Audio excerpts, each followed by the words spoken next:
Okay, ऐका. हा, लक्ष द्या. as ह्या प्रॉब्लेम मध्ये as we have to manufacture solenoid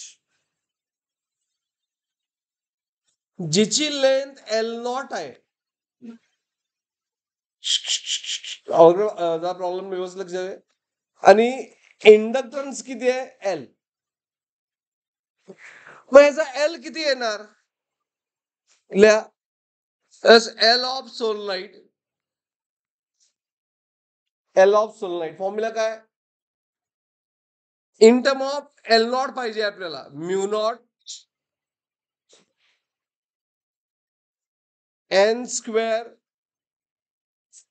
A L not.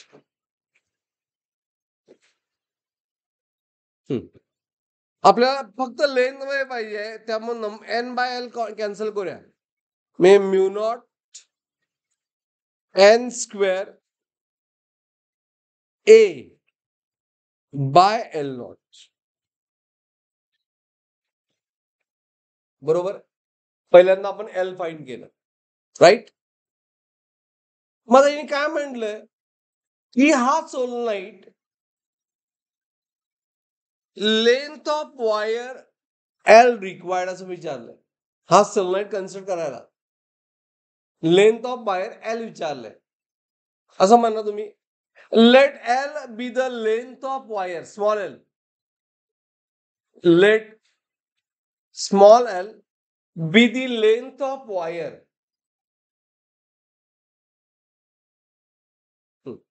Small L be the length of wire. मग बघा, असा सोलनाइट मी कन्स्ट्रक्ट केला काय, ज्याला एन नंबर ऑफ टर्न्स आहेत आणि एका सर्कम्फरन्सला सपोज किती वायर लागली? एका टर्न साठी 2π r एवढी वायर लागली. वायरची टोटल लेंथ एल आहे. मग एन टर्न साठी किती वायर लागेल? एका टर्न साठी 2π r एवढी वायर लागेल, बरोबर ना? देअरफॉर as एन टर्न साठी how much length? N turn म्हणजे हा सोलनाइट.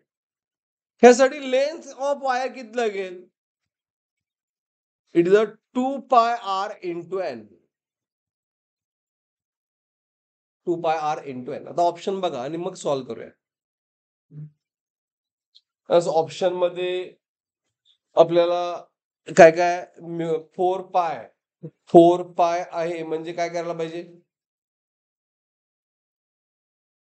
आपल्याला व्हॅल्यू कशाची फाइंड करायला पाहिजे सांगा. ऑप्शन मध्ये 4 आहे, एल नॉट आहे, एल आहे, म्यू नॉट आहे.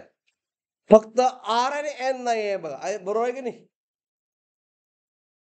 एल फाइंड करायचं आहे, मग आर आणि एन ची व्हॅल्यू युझिंग दिस फाइंड करायची. एल मिळाला आपल्याला 2π r n मिळालं ना. मग काल तुम्हाला हा प्रॉब्लेम लॉजिकल आहे. हे बेसिक कळालं का सगळ्यांना? हा सोलनाइट कन्स्ट्रक्ट करायचा आहे, त्यासाठी एवढ्या लेंथची वायर दिली, एल आहे. Solenoid of N turn construct केला. एका टर्न साठी किती लेंथ लागली? 2π r. मग एन टर्न साठी 2π r n. Is it clear? Got it? म्हणून मला आता पाहिजे काय, आपल्याला ऑप्शन मध्ये एल फाइंड करायचं आहे, आर एन ची व्हॅल्यू फाइंड करा. म्हणून मी काय परत फॉर्म्युला लिहूया. एल म्यू नॉट, बघा mu not N square A by L not. आता काय करायचं सांगा, कोण सांगते बघा. आपल्याला आर इंटू एन ची व्हॅल्यू फाइंड करायची आहे. ऑप्शन बघा, कोण सांगता? Any one of you. ह्या स्टेप नंतर काय करायला पाहिजे? एरिया पुट करायला पाहिजे फक्त, कारण आर पाहिजे ना. मग एरिया किती येणार? इन टर्म ऑफ रेडियस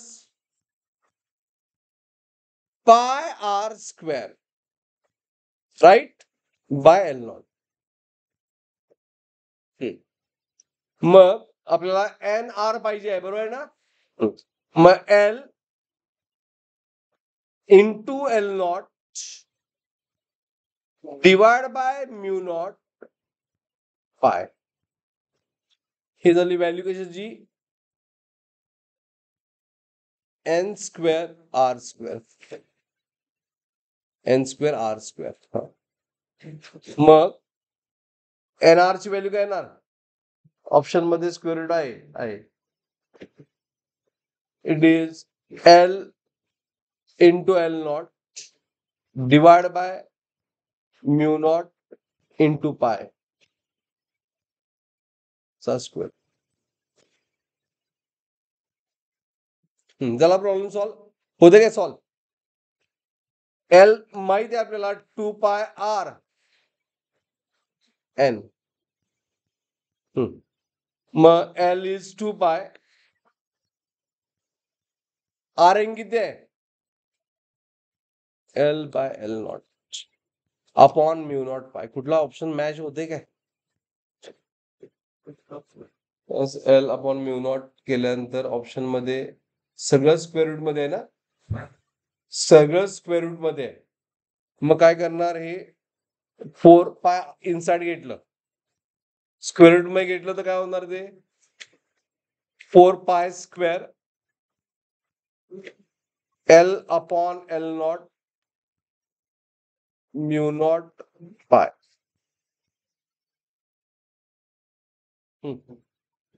कुठलं ऑप्शन आलं,